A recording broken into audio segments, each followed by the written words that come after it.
Salut les machines, j'espère que tu es au top. Dans cette vidéo, donc, on va parler du suivi de l'évolution d'un système chimique. Donc pour ça, on va voir les méthodes chimiques, les méthodes physiques, et on va parler du temps de demi-réaction qui est plutôt important. Donc c'est parti.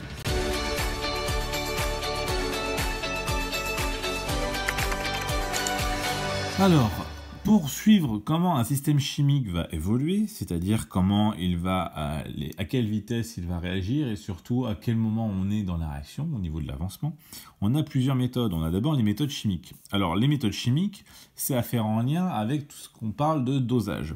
C'est pour des systèmes dont l'évolution est plutôt lente, parce que si ça va trop vite, on ne peut pas en méthode chimique. Et le principe est simple, c'est-à-dire qu'on titre un des produits ou des réactifs à intervalles de temps réguliers. Et comme ça nous permet de voir combien de réactifs a été consommé ou combien de produits a été formé. À intervalle, bien sûr, de temps régulier. C'est important parce que si on n'a pas intervalle de temps régulier, on va avoir un suivi qui sera plutôt moche. Et pour pouvoir se faire, on doit faire une trempe thermique. C'est-à-dire qu'on trempe le réactif ou le produit. Enfin bref, on trempe le système dans de l'eau glacée. Ce qui se passe, c'est assez simple. C'est-à-dire qu'on va avoir une dilution instantanée de nos réactifs ou de nos produits, et donc du coup, qui dit dilution dit baisse de la concentration, dit baisse de la cinétique, et en plus une baisse de la température drastique qui va aussi bloquer.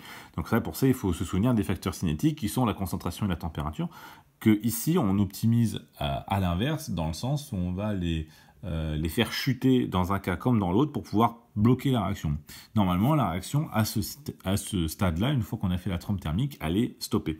Et on peut donc titrer, déterminer la concentration et donc du coup la quantité de matière d'un des produits ou des réactifs. Et ça nous permet donc à la fin de connaître la quantité de matière qu'on a formée ou qu'on a consommée, donc du coup l'avancement de la réaction. Ça, c'est la méthode chimique en fait. Je l'ai mis au pluriel, mais il n'y en a vraiment qu'une seule à peu près.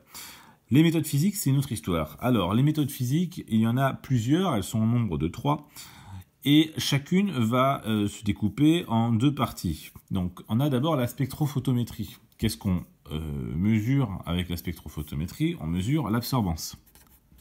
Donc l'absorbance. Et le principe, c'est de mesurer l'absorbance. Donc on va voir de quoi on a besoin pour mesurer l'absorbance. On a besoin qu'un produit ou un réactif soit coloré. Parce que si on n'a pas de produit ou de réactif coloré, ben, l'absorbance, on n'en aura pas. Ça restera incolore. Donc ça, c'est important. Donc à partir du moment où on a des réactifs, un réactif ou un produit qui est coloré, on va pouvoir mesurer l'absorbance. Et grâce à la loi de Beer-Lambert, on va pouvoir remonter à la concentration, et donc du coup, à la quantité de matière, et donc du coup, à l'avancement.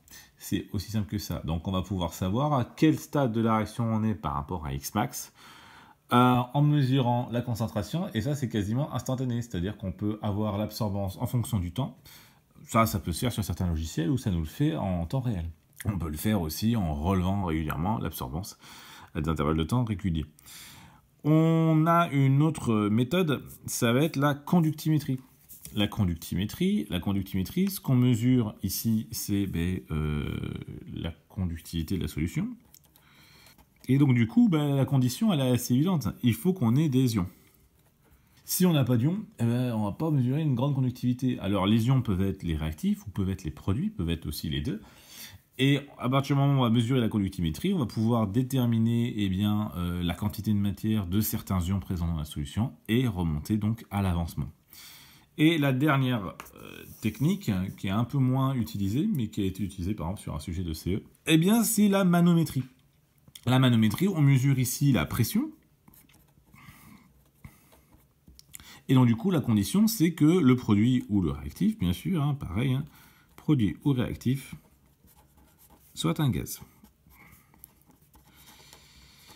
En général, c'est le produit, et puis plus on produit de gaz dans une enceinte fermée, plus la pression va augmenter, et à partir du moment où on peut faire le lien entre la pression et la quantité de matière, on va pouvoir déterminer l'avancement de notre réaction.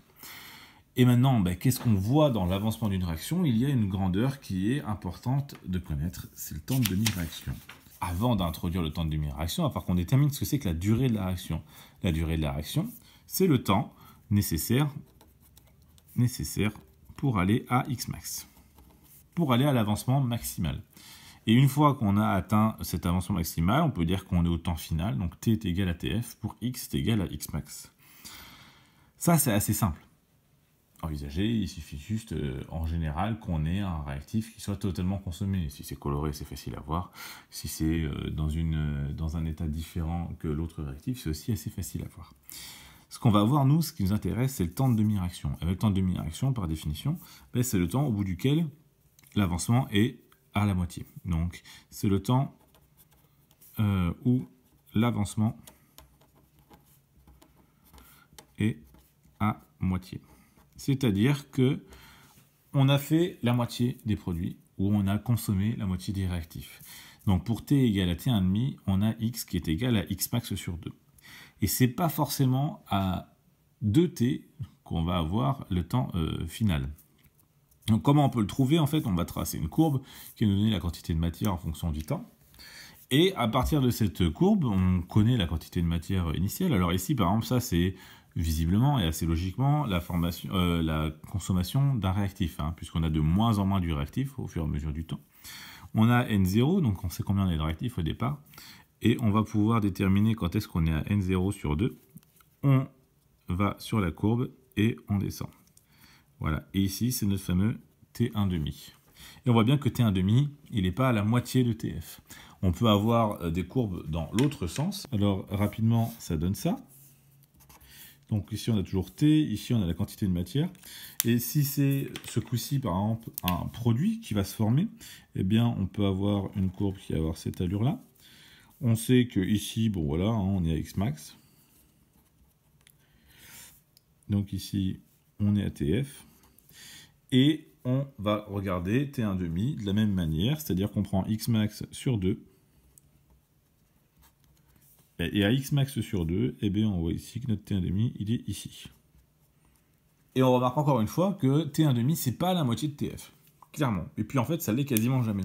Donc un système, il cesse d'évoluer, c'est-à-dire qu'il est à TF au bout de quelques T1,5. Alors pas une centaine, hein.